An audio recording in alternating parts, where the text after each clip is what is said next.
Yan, magandang umaga, hapon, tanghali, gabi. Sa lahat ng mga nanonood ngayon, welcome sa ating another day, another Burautan Sessions, at another paiyakan na naman sa lahat ng mga kriminal, kawatan, demonyo, satanas, Judas, Barabas, Hestas, mga putok sa buhot, mga tarantadong mga halal ng bayan, ang tinik sa lalamunan ng lahat ng mga animal, ang tinik sa lalamunan ng lahat ng mga kurakong. Ito na naman si Boss Dada nyo. Ito na naman si Boss Dada nyo at tayo na naman po ay magkukwentuhan ng malupit na malupit. Humahagupit at talaga namang napapanahon. Ano bang pag-uusapan natin ngayon? Ako, matindi. Matindi, breaking news. Oo, ano na po, mukhang mai-impeach na po si VP Sara Duterte sa Kamara ngayong araw na ito. At ang nagpapakalap daw, ang nangangalap daw ng pirma ay etong si Garin. Nakamakailan lamang ay na-acquit, na-dismiss ang kanyang mga kaso doon sa mga namatay na mga bata na tinurukan nung lason na dinbak siya. Grabe ang kakapal ng mga mukha. Ano na talaga, alam mo yun, singilan na kagad ng utang. Kumbaga, nakinabang ka naman. O ayan, ikaw na ang magpatupad, ikaw na ang mangulit na makakuha ng enough na pirma para si VP Sara ay ma-impeach. Mga kriminal to ha. Tandaan ninyo, ang daming batang namatay dahil sa hayop na dingbak siya na yan. At ito ang tinuturong sa larin. Sa larin, mga bossing. Oo, kahit na sa ayaw at sa gusto ng mga estudyante, ayun, turok. Ang dami pong mga nangamatay na bata. O sino ngayon ang namamayani sa bayang Pilipinas? Ayan, mga kriminal. Sagwa ng bayang Pilipinas, mga bossing. O tingnan ninyo, di ba sinabi namin kahapon? O hindi ba it's a good decision, mga bossing, na kaming mga vloggers na gusto nilang lipulin ay hindi nagpunta dyan sa Congress. O imaginein mo, kung nagpunta kami dyan sa Congress, anong nangyari? Ipinakulong kami. Pag ipinakulong ka, wala kang access sa social media. Yung social media, yun po ang ating armas. Yan po ang ating bala at baril. Yan po ang ating espada, panlaban sa mga kawatan ng bayan. Gusto nila tayong busalan. Gusto nila tayong patahimikin. 4 na po sa pinakamalulupit. Actually, hindi 4 na po yan. O ang mga DDS, yung mga napatawag na DDS, yan po ang mga pinakamalupit, humahagupit, na talaga namang lumalaban sa lahat ng mga kademonyohan ng bayang Pilipinas, gustong patahimikin. O syempre, pag nakulong ka, kukunin cellphone mo. Di wala kang ma-access sa social media. Kukunin ng hindi ka makakapag-post, upload ng mga videos. Yun pala, may masamang balak pala talaga. Kaya naman pala minamadali, pinapupunta halos lahat ng mga vloggers dyan. Yun pala, meron silang nilulutong impeachment. Hindi tayo nakulong. Di mag-iingay tayo ngayon, mga putang ina nyo. Hindi kami papayag. So gusto nyo kaming patahimikin dahil meron pala kayong niluluto na naka-schedule na. Huwag kayong mag-alala.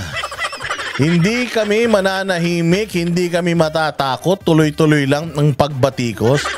Eto na nga, mga bossing, yung kanilang pinapangako, pinapangarap na mga impeachment, ayan na, nagsimula na po, mga bossing, kahit alam naman nila na wala ng kwenta ito. Kahit naman alam nila na wala ng patutunguhan ito dahil magsasara na po ang ika-19 na kongreso, ay ipinush pa din nila ito para sirain ang reputasyon ni VP Sara Duterte. Kasi hindi rin yan magfa-fly. Hindi po yan magfa-fly sa Senate, mga bossing. Hindi yan magfa-fly sa Senate kasi nangangampanya na rin yung ibang mga kandidato dun. Kaya hindi talaga pwede ito. At bali-balita natin, bumabaha daw ng pera ngayon ha.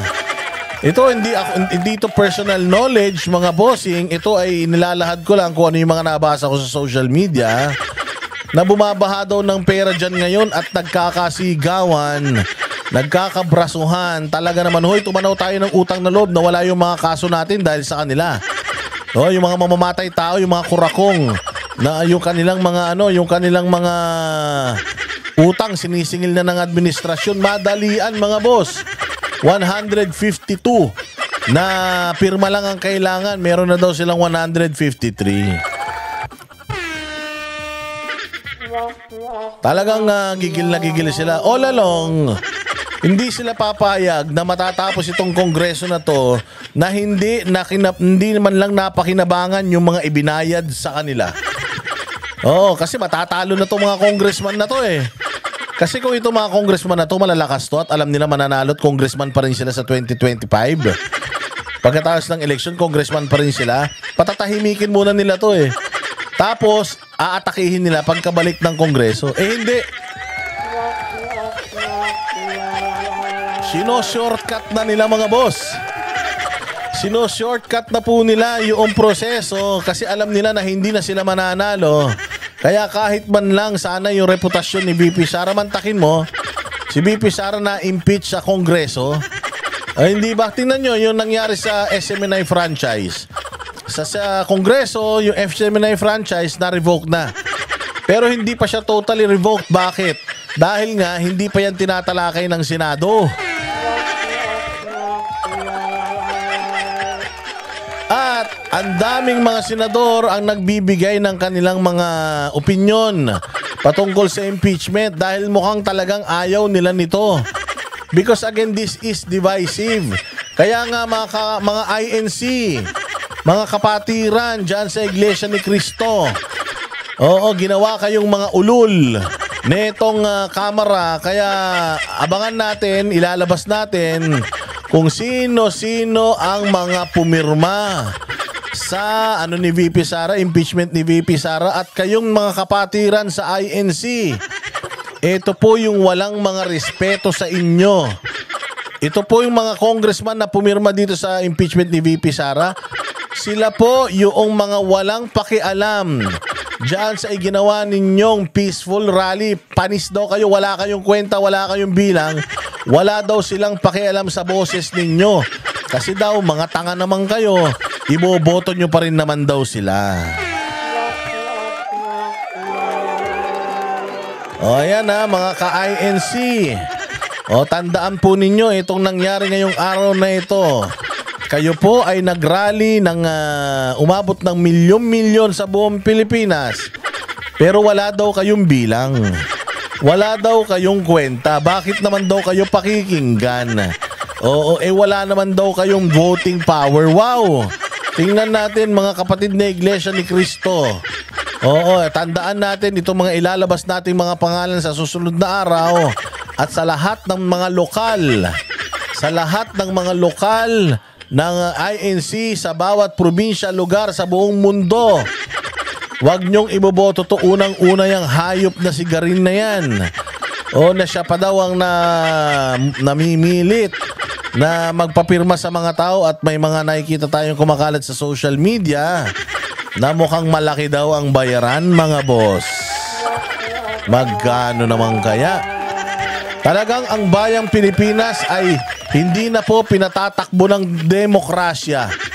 Oo, hindi na tayo pinatatakbo ng demokrasya. Nagpapatakbo sa atin komunista. Mga rebelde. O kita mo, sino nagsampa ng kaso kay VP Sara? Mga rebelde. Sinong mga nagpakulong kay Pastor Apollo Kibuloy? Mga rebelde. Sinong bumabatikos ngayon sa mga Duterte? Mga rebelde. O ngayon, naniniwala na kayo na itong ating administrasyon ay administrasyon ng mga komunista? Wala nang batas. Wala na pong batas mga bossing. Ang sinusunod na nila yung kanilang mga sarili. Mantakin mo, i-impeach mo si VP Sara sa kaso ng pangnanakaw ng magkano? Samantalang 1.5 billion per day na 1.5 billion per day na pera ng taong bayan sinasayang sa flood control project na wala naman nangyayari. Nasaan ang hustisya? Si Bongbong Marcos nga eh. Meron siyang guilty siya sa tax evasion case niya eh. Ibig sabihin, hindi nagbabayad ng buwis. Tas ang lakas-lakas ng loob mo, Bongbong. Napagbayarin kami ng buwis, animal ka. Kapal ng mukha mo. Ang kapal ng apog mo. Oh, kung ako sa'yo, sumunod ka na kay Edsel Lagman. Grabe to. O kaya nga nila tayo pinatatahimik. Naka-receive kami ng intel.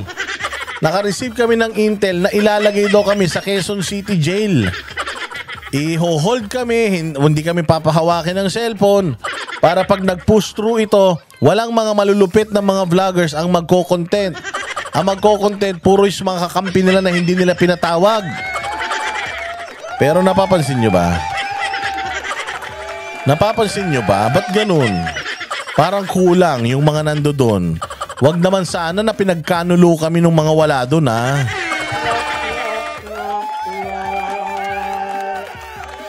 Kilig na kilig si Franz Castro. Mga bossing, dyan sa impeachment na yan. Minadali talaga, kahapon pa alam na namin na ngayon. Mga bossing, kahapon pa alam na namin na ngayong araw na ito yung impeachment na yan. Alam namin na mangyayari ngayong araw na ito yung impeachment na yan. Kaya nga, minamadali nila yung mga vloggers na pwedeng maging, mga matatalino pa yung inimbita nila. Trixie, Sas, yung mga matatalino talagang inimbita nila.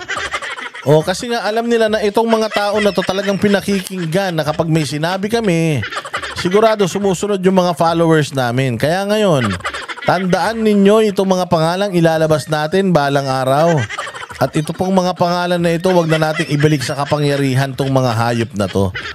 May problema tayo sa GAA. Putang ina, napakakurakot ng GAA na yan. 16 billion lang yung hinihingi ng opisina ninyo, naging times 2. Naging 30 plus billion yung budget ninyo, mga hayop kayo. Tapos ngayon ang iniimbestigahan ninyo, ang gusto ninyong ipatanggal sa serbisyo, si Inday Sara na lumaban sa insurhensya, si Inday Sara na naging magaling na DepEd Secretary, si Inday Sara na walang liability, walang pananagutan sa COA, pero ini-impeach ng mga buwaka ng inang shit. Kakapal lang mga mukha nyo. Putangin na ninyo. Darating din ang mga karma ninyo, ang gaba, dili magsaba. Darating ang karma, darating ang paghihirap, putangin na yung mga cancer ninyo. Lahat ng mga kinikita nyong pera ngayon. Kayong mga kawatan na nandiyan dyan sa pamahalaan, kung magkano yung kinikita nyo ngayon dahil sa ginagawa nyo kay BP Sara, tangin na isang linggo lang sa ospital na bills yan. Oh, abangan nyo maigi, mga bossing. Hindi tayo hihinto at hindi tayo matatakot. Lalaban tayo. Alam natin na nasa atin ang numero, nasa kanila ang kapangyarihan. So ito po ay labanan ng may kapangyarihan versus mga pinagsisilbihan dapat nila. Ito na ang ating labanan. Ipakita natin ang ating puwersa, mga bossing. O ayan, i-play natin itong balitang ito. At alamin, sabi nga, may sapat ng numero para ma-impeach si BP Sara. Again, ang Davao City po, zero debt. Ibig sabihin, walang utang ang Davao City na iniwan ni BP Sara. Nilabanan ni BP Sara ang komunismo at ang mga adik sa kanyang probinsyang Davao City. Kaya nga naubos yung mga kriminal dyan eh. Ngayon, nung nasa DepEd naman siya, si VP Sara po ang may pinakamataas na trust rating sa lahat ng mga sekretaris ng gobyerno. Si Inday Sara na tumulong para maubos ang mga nagre-recruit ng mga kabataan natin sa eskwelahan para mag-armas laban sa bayan. Naubos yan. Bumagsak ang numero ng mga makabayan diyan sa kamera. Ilan na lang sila? Naging 3 na lang sila. Si Inday Sara na ni walang kaluho-luho sa katawan, ni walang mamahaling relo, ni walang mamahaling sapatos, naka-Skechers lang yan, naka-polo shirt lang yan, nakapusod, walang makeup, at saka nakapantalon, ganun yan. Tapos putang ina, Etong mga kupal na mga congressman na mga putang ina nito, mga naka-Patek Philippe, naka-Rolex na ang mamahal. Mga bag nila, putang ina, kala mo, sasakyan. Mas mahal pa sa sasakyan yung mga suot nila. Mga naka-bulletproof na mga SUV, putang mamahal niyan. Tapos ang sinisingil ninyo, ang sinisisi nyo si Inday Sara. Paikot-ikot ako dyan sa Davao, nakasakay ako sa pick-up ng mga Duterte. Putang ina nyo. May magnanakaw ba na pick-up ang sasakyan? Samantalang ito si Abante, pastor lang. Ang sasakyan naka-bulletproof na Escalade. Lokohin yung lelang nyo. Malalaman mo kung corrupt si VP Sara kung basura yung Davao. Tingnan nyo gaano kaganda Davao. Nung pamumuno niya, mas maganda pa nga yung pamumuno niya kaysa kay PRD. Pero maghanda ka, VP Sara. May mangyayaring malupit ngayon. May mangyayaring malupit ngayon. Mag-antay ka lang, VP Sara. O mag-antay ka lang at kailangan i-ready mo na yung iyong mga bagahe dahil sigurado ako sooner or later lilipat ka na sa Malacanang. Panoorin nyo itong balitang walang kwentang ito. Mga kongresista, hati ang pahayag hinggil sa isang pagtitipon na isinagawa sa Batasang Pambansa. Ang mga naghain at nag-endorso naman ng impeachment complaints laban kay Vice President Sara Duterte. Iba-iba rin ang pananaw hinggil sa kahihitat. Again may bali-balita. May bali-balita na minamadali itong impeachment na ito para pwedeng maupo si Tambi. O tapos si Tambi baka pwedeng may masamang gawin yan kay BBM o pwedeng ipa-impeach si BBM dahil nga dito sa blanco-blanco na bycam report. O tapos pag na-impeach din si Bongbong, ano mangyayari? Putang ina, ang laki ng presidente natin biglang naging malaking buhaya. O abangan nyo yan abangan nyo yan. Kasi nga bali-balita nakamag-anak ng first family yung gusto nilang ipalit na House Speaker. So talagang pamilya lang nila yung pwede na makapasok dito sa gobyerno sa Pilipinas para yung wealth ng Pilipinas, yung yaman ng Pilipinas, paikot-ikot lang yan sa kanila. Naan ng reklamo. Si Mela Les Moras sa sentro ng balita live. Mela. Joshua, kapapasok lang ng balitang ito, nakapanayam ng mga mamamahayag si House Secretary General Reginald Velasco kani-kanina lamang at kinumpirma niya na may sapat na bilang na ang Kamara para ma-impeach si Vice President Sara. Madalian to As in, madalian to. Matapos ang napakaraming mga hearings, biglang boom! O ayan na, ang media nagre-report na, impeach na daw si VP Sara. Sa Kongreso, kailangan para ma-impeach siya at ma-disqualify siya for holding office, kailangan merong approval ng Senate. Antayin natin sa Senate kasi dyan sa Congress, alam na natin talaga yung mga karakas ng mga tao dyan. Pero dito sa Senate, may mangilan-ngilan pa rin na mga matitino at sigurado kung hindi papayagan itong pag-impeach kay VP Sara Duterte. Sabi nga ni Sec. Gen. Velasco ay 102 lang o yung 1/3 ng mga mababatas yung kailangan para nga tuluyang umusad itong complaint laban sa Vice Presidente. Pero sa huling ulat niya ay nasa 153 na ang pumipirma dito nga sa 4th impeachment complaint na inaasahang okay na, so impeach na. O tingnan natin ngayon kung magfa-fly yan kasi syempre pupunta pa yan sa Senate. Tingnan natin kung patutulogin ng Senate o di-dismiss ng Senate yan. Hindi na sila pwede mag-file ng kay VP Sara ng parehas na kaso ng pandarambong. Kapal ng mukha nyo. Kaya nga pinag-i-explain na kayo ng Korte Suprema patungkol dyan sa magic hocus-pocus nyo dyan sa GAA. Yun ang dapat na na pagtuunan nyo ng pansin. Hindi yung mga vloggers, hindi yung mga petty na mga issues ng bayan natin. Dapat yung malaki, yung may epekto talaga sa buhay ng mga Pilipino. Mga hayop kayo. Iakyat dito nga sa plenaryo ng Kamara kanina. At Joshua, ibalita ko naman yung update dito sa Kamara, isang prayer vigil nga yung kasalukuyang idinadaos dito. Huwag na kayo magdasal. Nagpe-prayer vigil pa dyan sa Congress. Puros naman kayo mga animal at mga demonyo, satanas, mga putok sa buho dyan. Huwag na kayo magdasal. Sinisira lang ninyo ang simbahan. Alam naman natin na hindi naman talaga totoo yung mga pagsimba-simba nyo. Hindi nyo naman sinasapuso yung turo ng Panginoon. Paano? Yung pare, putang ina niyan, politiko din. Oy, mga pali ng Katoliko, magising kayo sa katotohanan, mga tanga. Kayo ang unang-unang mga kurakot dito sa bayang Pilipinas. Ang unang-unang nag-introduce ng politika sa Pilipinas, mga Espanyol na mga praile. Ito nga, sa People's Center sa Batasang Pambansa ng mga nagsusulong nito ng impeachment complaint laban sa Vice Presidente. Kanina ay nagkaroon naman ng pagpupulong ang mga mambabatas. Pasado alas 10 ng umaga kanina nang sunod-sunod na dumating ang ilang kongresista rito sa Batasang Pambansa. Ayon kay OFW Party List Representative Marisa Del Mar Magsino, isa itong caucus ukol sa mga hakbang at paghahanda ng mga kongresista para sa nalalapit na eleksyon. Sabi naman ni Aklan 2nd District Representative Teodorico Jarez. Baka naman di forum yan baka naman.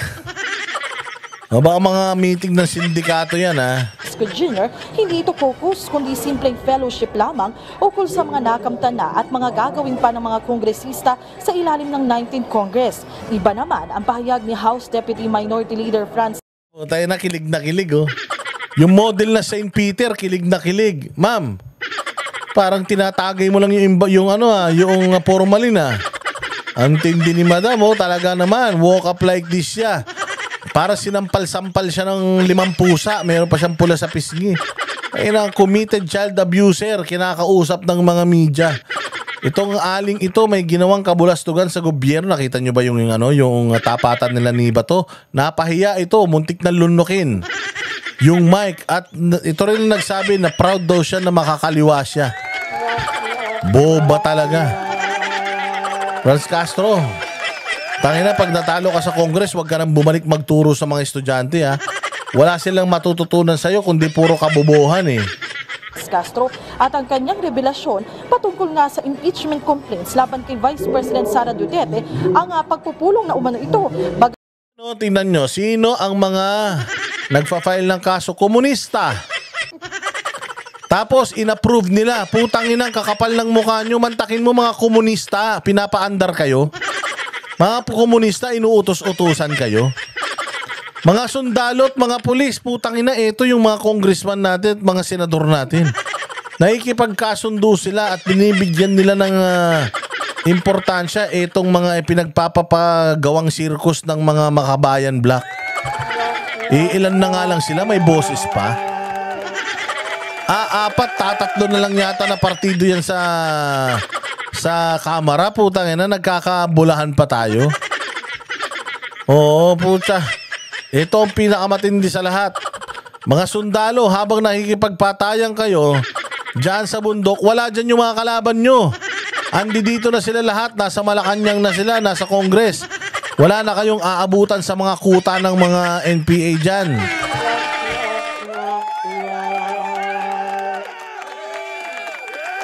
Hindi ba? Gamat hindi sila imbitado. Paano so, po nasabi na impeachment at pirmahan? Ngayon nagsabing official. Official, gano'ng kalapit sa... Ayan So komunista na tayo. Kasi ang nagpapaandar ng mga issues sa bayan natin, komunista. Bongbong. Tangina, tulog ka ng tulog. Akala mo, napapaikot mo sa mga palad mo itong mga komunista na to. Kayo ang pinapaikot nila sa Chubibo. Kayo ang pinapakain nila sa pating. Mantakin mo etong mga hayop na makabayan na to, magkaroon sila ng boses, iilan lang sila. At gusto nila daw ng pagbabago, yung mukha nga nila, hindi nila mabago. Leader from the majority. May narinig kayo ilang bilang na po yung committee? Well, we are in-expect daw na makukuha yung 1/3. Which is? 103, pero nag-expect pa ng more than that. Gonggong, anuin ninyo, tanongin ninyo, or sagutin ninyo yung tanong, bakit hindi ninyo imbestigahan si Bongbong Marcos sa intelligence funds niya? Sa paggamit niya ng kanyang budget, bakit hindi nyo siya iniimbestigahan? Ibig bang sabihin, meron na kayong pinipilingan? At mag-attend po tayo ng caucus, reorientation natin dahil tulong po ito dahil malapit na po ang ating elections. Hindi ko pa po alam kung kabilang po ang impeachment sa caucus natin ngayon dahil ito pong caucus na ito usually pagka nagkakaroon po kami ng caucus, yun po ang mga agenda ay sinasabi po on the spot. Hindi ka gusto ang fellowship to last day. Parang last day ng klase. Utay na mga sinungaling talaga. Sabi nung isa, caucus. Sabi naman ito, hindi daw, parang Christmas party lang. O parang year-end party or graduation party na maghihiwa-hiwalay na kami. Putang na, sinong irerespeto mo sa ganitong bahay? Puro sinungaling yung tao. Anong ulam? Paksiw. Puta, pero pagtingin mo, adobo. Sabi mo, paksiw. Adobo naman pala. Hindi, para hindi mo ubusin. Mga hayop kayo. Mga manluloko. So, last day ng klase, pinag-uusapan natin sine. Puta, hindi na gumagalaw yung mukha nito. Ganun na magsalita, yung labi na lang sa baba yung gumagana. Ano ba kasi mga tinitira ninyo? Bakit ganyan ang nangyayari sa inyo? Sino ba tong congressman na to? Ano ba to? Disgrasya ba to? Na-stroke? Ano ba nangyari rito? Ba't ganito to magsalita? Bakit puro stabingi? Kasi pinag-uusapan natin sine. Saan tayo manonood ng sine? Ngayon siguro pag-uusapan natin na more power to everybody running for re-election.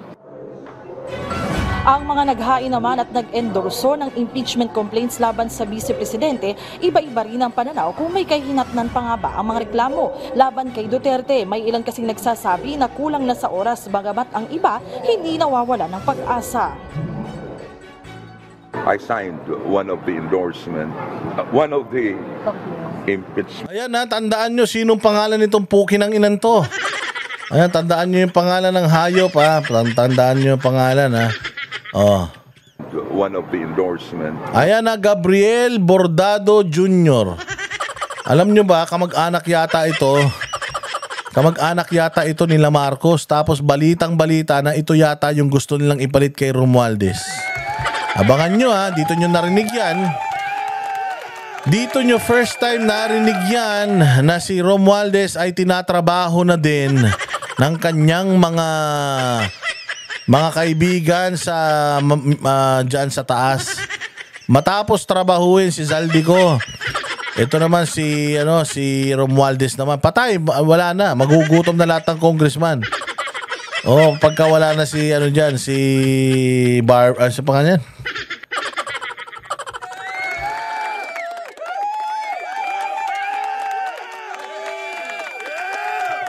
One of the impeachment complaint. Pag wala na si pag wala na si Tambi, alam na dis Alam na dis. Sir, kung kayo yung tatanungin, better ba kung uusad yung fourth impeachment complaint or anything na pwedeng i-endorse today bago matapos ang session? Sa tingin ko kasi wala nang panahon Wala nang panahon. Ito na ang last day namin. And we will be out for more than 4 months, campaign. So, sa tingin ko, wala na Mali ang interpretasyon ng iba sa konstitusyon. Ang konstitusyon nagsasabi na ang termino ng congressman at senador hanggang June 30. Hanggang dun lang. At hindi ka na magiging congressman. Colmenares, huwag ka mag-alala. So kung ma-refer today ang impeachment complaint at kahit na mag-convene ang mga senador early June, para after the election, pwede silang mag-trial. Joshua, balikan lang natin yung naging panayam nga ng media. Joshua, balikan natin yung mga naging panayam nga ng media kanina kay House Secretary General Reginald Velasco. Ang sabi niya, kapag natuloy na ito, kasi sabi niya, abangan na lang yung plenary session ng Kamara mamayang alas 3 ng hapon. Pero kapag naisapinal nga at natuloy na itong bagong impeachment complaint o itong fourth impeachment complaint na may pirma ng higit pa sa 1/3 ng mga mambabatas, ay diretso na agad daw yan na maitatransmit sa Senado. At Joshua, maibanggit ko na lamang din, kasabay ng prayer vigil na nakikita nyo nga sa aking likuran para sa mga pro-impeachment dito nga sa mga grupo. Kaya nga yung mga pro-impeachment, wag na kayo magdasal. Kung sa kayo mga demonyo, mga punyeta kayo, nagdadasal pa, ginamit nyo pa ang Diyos. Mamatay na kayo lahat. hindi kayo karapat dapat magdasal. Dapat sa inyo lahat dapat sa iyo sabugan ng bulkan. Po na nagsusulong ng impeachment laban kay Vice President Sara Duterte. Sa House plenary naman ay kasalukuyang isinasagawa naman yung necrological service para sa yumaong si Congressman Edsel Lagman. Mabuti naman nabawasan ng mga buwaya. Ay, hindi pala. Rest in peace. Joshua? Yes, may lalinawin lang din natin, no? Kanina doon sa mga na-interview ng mambabatas, nabanggit ito. May panahon pa kaya na umusad yung impeachment complaint lalo't malapit na ang hatol ng bayan 2025? Joshua, para nga din na mas maintindihan ng ating mga kababayan, itong mga nakaraang linggo ay may 3 impeachment complaints na nakabinbin dito sa Kamara. Ang mga tinutukoy na track nito, may iba't iba kasing mode kung paano uusad ang impeachment complaints. Ang tinutukoy nitong naunang 3 complaints ay dadaan pa yan sa committee level at parang normal na bill o resolution talagang may mga dinadaan ng proseso. Pero Joshua, ito nga talaga yung update dito nga sa Kamara. May isang mode kasi na kung ang isang complaint ay inendorso at suportado ng 1/3 ng mambabatas, yan ay higit 100, sabi nga ni Sec. Jen Velasco ay 102. Yan ay magdidire-diretso na yan sa plenary at kapag yan ay naaprubahan na, yan ay diretso naman na sa Senado. Joshua, kung may oras pa ay dito sa Kamara, talagang kung yan ay talagang umusad na mamaya sa plenaryo. Ayan sino pa isang nagsampa ng kaso? Si Leila de Lima. Si Leila de Lima po, ang kapatid niyan, asawa ni Joma Sison. So itong Pilipinas ay pinatatakbo na ng mga komunista. Kaya naman pala yung mga sundalo sa bundok, wala nang makabarilan, nandito ng mga animal. Ayan nasa picture. Huwag kayong magagalit sabihin nyo na naman, nire-red tag kami. Di kayo nire-red tag, kayo mismo umamin. Umamin kayo ng mga makakaliwa kayo. Na proud kayo, nakaliwa kayo. Tapos pagka sinabihan kayo mga komunista, galit na galit kayo. Kakapal ng mga mukha ninyo. Dati sa kalsada sila. Sa kalsada sila nagrarally. Wala tayong pakialam. Ngayon, gumagamit na sila ng resources ng gobyerno. Itong lahat ng gamit dito na ginamit nila dyan sa propaganda nila na yan. Pera ng bayang Pilipinas yan. Tapos pinapagamit nyo na ng ganyan-ganyan sa mga kalaban ng estadong mga hayop kayo. So talagang Congress na to ang pinakabulok. Tama si PRD na itong house na ito ang pinakabulok sa lahat. O yan, makikita ninyo. Infested na po nila ng mga surot. Na mga aktivistang mga walang silbi sa buhay. Kakapal ng mga mukha nyo. Dapat sa inyo ipakulat sa krus. Mga hanimal kayo. At mag-aabang tayo mga bossing. Abangan natin kung ano pa yung mga magagawa natin mga boss. At sabi ko sa inyo, gusto tayong patahimikin. Dahil doon, mas lalo tayong mag-iingay. At hindi tayo mga bossing makakakuha ng... hindi tayo maririnig kung hindi po kayo nagla-like, hindi po kayo nag-share ng mga content natin. Gusto natin ng pagbabago sa buhay. Gusto natin ipagtanggol ang mga Duterte. Gusto natin ipagtanggol si BP Sara. Tapos like and share lang, hindi nyo pa magawa. Mga hayop. Maraming salamat sa inyong panonood. At babantayan natin lahat ng mga mangyayari at tayo po ay mag-upload para po kayo po ay updated sa lahat ng mga issue sa bayan. Hit the notification bell dun sa mga nanonood dito. Tumatalino na kayo, hindi pa kayo nag-notification bell at saka nagsusubscribe ha. Oo, nakikita natin yung mga hindi pa nagsusubscribe dyan. Subscribe na. At i-share nyo na ito para baka sakali kapitbahay nyo isa sa mga congressman na yan atakihin sa puso. O hindi mabuti para magandang laban ng Pilipinas. Hindi korap ang mga Duterte. Hindi magnanakaw ang mga Duterte, hindi protektor ng pogo at ng mga drug cartel ang mga Duterte. Pero masasabi ko ng lahat ng mga nandito sa lamesa na to, kalaban niya ng estado. Kaya nga surang-sura tayo, dirin-diri tayo sa Congress dahil ang Kongreso ngayon infested na ng mga pesteng kulisap. Malaki talagang dulot ng mga ng mga komunista sa bayang Pilipinas.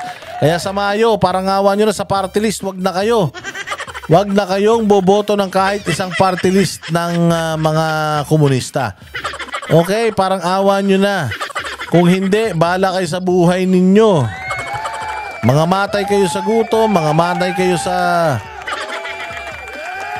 Bahala kayo. Maraming salamat mga bossing. Mabuhay kayo. God bless us all and God bless the Philippines. You're all amazing. Kita-kita po tayo sa ating susunod na vlog. God bless you again ha. O like and share. May Facebook po tayo. Like and share. Hindi po tayo magpapatakot, di magpapasiil. We are not Filipinos for nothing. Ipaglalaban natin ang ating bayang Pilipinas. Ipaglalaban natin ang demokrasya sa Pilipinas. Ipaglalaban po natin ang batas sa Pilipinas. At itatakwil natin lahat ng mga kalaban ng gobyerno, magnanakaw, NPA, komunista, makakaliwa, makabayan, black, lahat yan. Paalisin na natin sa bayang Pilipinas. At tayo po, paalisin na natin sa kapangyarihan yan. At tayo mga bossing, being voters ng darating na eleksyon, gamitin po natin ng matindihan para linisin ang bayang Pilipinas mula sa mga komunista, magnanakaw, demonyo, satanas, Judas, Barabas, Hestas. Okay, thank you. Again, magandang hapon sa inyong lahat.